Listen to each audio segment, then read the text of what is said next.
of State for the Bureau of Oceans and International Environmental and Scientific Affairs. I've known Monica for more than 30 years and can say without a shred of doubt that she is the most qualified and competent candidate to fill this position. She has worked for decades across multiple administrations on issues of environmental law and policy. She understands well the interconnected world we live in and knows the 21st century U.S. foreign policy goes not simply beyond the water's edge, but to the seas and the skies and the sands of the world where universal threats and their solutions lie. Monica is a proven public servant through and through. Over the years, she's fought for what matters most. For example, during her time at the Defense Department, she worked to end discriminatory practices against women in the military, to provide them with opportunities that were previously closed to them simply because of their gender.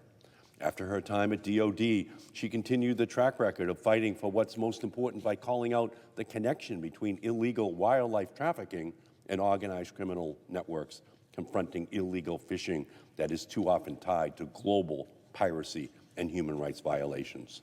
Her expertise in globe-spanning threats to our national security are exactly why former Secretary of Defense Leon Panetta and the Center for Strategic and International Studies have turned to her as an expert and advisor, because she knows that we can't protect ourselves at home without a robust strategy abroad.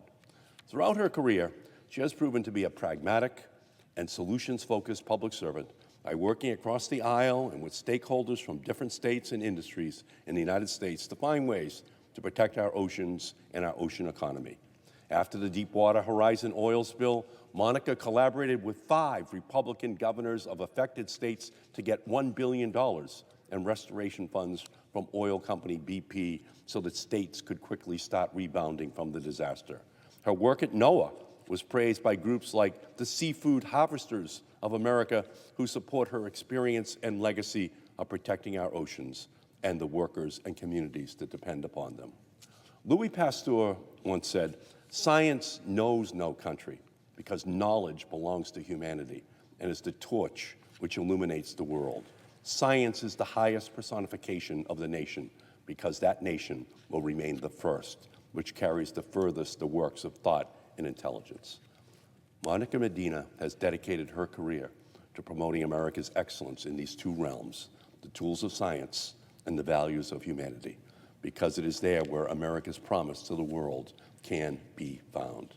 I want to reiterate very strongly that she has served every mission, she has fulfilled every goal that she has been given, and every discussion that she's ever had has always resulted in people holding us in the highest regard by the key stakeholders in every issue she has touched. I want to reiterate my strong support for her nomination and hope my colleagues will join me in confirming her for this important position. I yield back, Mr. President.